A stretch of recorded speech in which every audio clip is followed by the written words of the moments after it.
मैं हूं अभिषेक बारेट और आप देख रहे हैं धमचिक। चाय की चुस्कियों के साथ सुनहरे भूरे रंग का एक टुकड़ा पीले रंग की मामूली सी पैकिंग से निकलता है और अंगूठे और पहली उंगली के बीच उसे रखकर हर कोई चाय में डुबोता है, पर ध्यान रखता है कि कितनी देर उसे उस गर्म चाय में रखना है, क्योंकि थोड़ा सा और वक्त लगे तो वो चाय में पलक झपकते ही घुल जाता है। स्वाद से भरपूर ये एक बिस्किट है। बिस्किट के पैकेट पर एक नन्ही बच्ची का चित्र बना है, जो पैकेट के एक एक करके खाली होते बिस्किट को शून्यता से निहारती रहती है। ये देश का बिस्किट है, हर कोई इसका नाम जानता है, पार्ले जी। वही पार्ले जी जिसे पिछले ही साल 10,000 कर्मचारियों को बेमन से उनके काम से बेदखल करना पड़ा, क्योंकि देश के बिस्किट की प्रतिस्पर्धा में हज़ारों हज़ार बिस्किट सुंदर डिब्बों थैलियों में भरकर आते हैं। उनकी वेस्टर्न अदाएँ इस देसी पर भारी पड़ने लगी। ये धीरे धीरे कमज़ोर हो रहा था, पर देश का सबसे स्वादिष्ट, सबसे बुजुर्ग और छोटे से बड़े तक की जेब पर भारी न पड़ने वाला पार्ले जी अपनी हमेशा की दिनचर्या में लगा रहा। मोदी जी के वोकल फॉर लोकल से भी पहले, यानी बहुत पहले, गांधी जी के स्वदेशी आंदोलन से भूरे रंग का ये खाद्य टुकड़ा अस्तित्व में आया।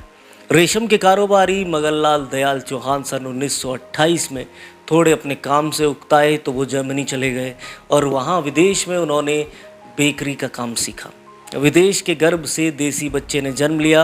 1939 में ये बच्चा पैदा हुआ हिंदुस्तान की धरती पर। मगनलाल वापस लौटे और मुंबई के इड़ला पाड़ला में एक फैक्ट्री में इस बच्चे का जन्म हुआ। पार्ले के पास था तो नाम भी पार्ले पड़ा, बस उसी में जी और लगा दिया। जी का मतलब ग्लूकोज से है, लेकिन हिंदुस्तान में इसका मतलब सम्मान से है।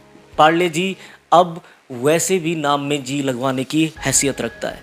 शुरू में टीन के डिब्बे में आया, फिर चिकने कागज़ में जो थोड़ा मोटा हुआ करता था, उस पैकेट में आया जो दोनों तरफ से खुलता था।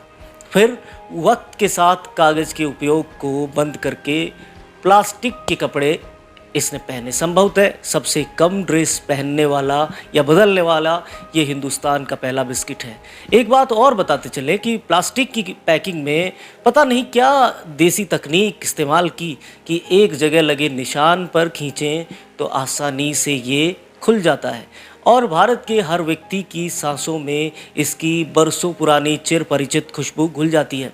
हमेशा से इसके ऊपर छपी बच्ची थोड़ा बाद में आई थी। पहले इस पर गाय, मुर्गी और एक औरत का देहाती चित्र हुआ करता था। ये विश्व युद्ध के बाद रफ्तार पकड़ता गया, फिर अपना देसी बिस्किट पूरी दुनिया पर छा गया।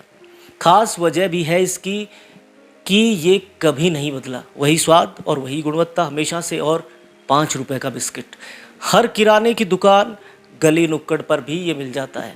अब इसके मार्केट के दबदबे में 5% की बढ़त आ गई है, क्योंकि जब पूरा देश लॉकडाउन में था तब पार्ले जी देश के हर मजदूर से लेकर हर वर्ग धर्म के लोगों की सेवा कर रहा था। नेपाल में, अफ्रीका में, मैक्सिको सहित विदेशों में अपने ठाकुर साहब यानी पार्ले जी की तूती बोलती है, क्योंकि पार्ले जी की 7 बड़ी फैक्ट्रियां पूरे विश्व में अपने पार्ले जी का नाम रोशन कर रही हैं।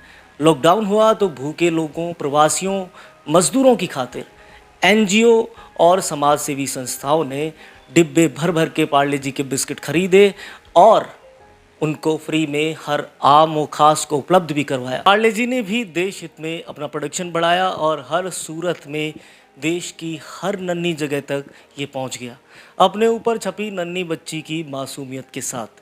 कंपनी को भी देश का साथ मिला और 40 बरस का रिकॉर्ड तोड़ डाला। बम्पर डिमांड और पार्ले जी की सप्लाई कमाल कर गई। पार्ले जी रोज़ 40 करोड़ बिस्किट बनाती है और सोच कर देखिए हम अपने देसी को कितना पसंद करते हैं। सन 2019 में अपने पार्ले जी ने 1 अरब 60 करोड़ डॉलर के बिस्किट बेचे और साथ ही में 14,600 करोड़ पार्ले जी के पैकेट भी बेचे। अब इस कंपनी के मालिक विजय चौहान और अजय चौहान, जो उनके बेटे हैं, वो इसे संभालते हैं। पार्ले जी को शुक्रिया ढेर सारा। आप सीख गए होंगे मुसीबत में अपने ही काम आते हैं, चाहे वो फिर टेस्ट ऑफ इंडिया अमूल हो या फिर ग्लूको बिस्किट पार्ले जी। देश दुनिया की तमाम खबरें आपको यहाँ पर यानी धमचिक पर मिलती रहेंगी।